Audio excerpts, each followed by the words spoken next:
Солдат, если буркав ясен пишмес, да належе шонет кылуй. Николай Акимович Рочев, коли декабрь тырыс ыкмызда свитво, пырычыс тепло для героя акция. Се ачис венес айму высна уджитыш, та высна буратыды. Кушам щекыдыны солдат ясле. Менчки майтан котыр аджишлес ветеранкад. Как старший наставник, хочу дать совет.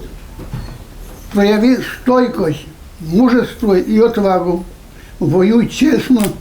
Пишме милыди Николай Акимович, джикнин реги двочас миян солдат яседж. Ветеран ще налы бура тышкашны, да вон и победа. Солдат, если се мыды да шоны дноски, да кепыш. Сейчас зима. Солдатам часто бывает не хватает чего-то. И обуть или одеть. Мы сами служили тоже зимой. Там хотя и юг, но все равно холодно. Зима есть зима. Николай Рочевлен мыдыч кепеня орден. Германия да Япония вермемыш медальяс. Война панедалась и четзонканна, а не лямынёле дво мунус фронт вылы пулеметчикан. Гитлер, нападая на Советский Союз, поднял дух своих рабочих солдат, что нет такой армии, которая бы могла победить немецкую армию.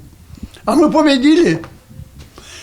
Трудно было, тяжело было. Для нас очень символично то, что именно Николай Акимович участвует в этом мероприятии, потому что его вот этот молодой дух, его неиссякаемая энергия и вот этот опыт старшего наставника, старшего бойца очень важен. Ветеранка паны дащан влавойсны и молодогвардейчас. Кожналысны Николай Акимовичле, Рочев ясен рыдлыш ортпо.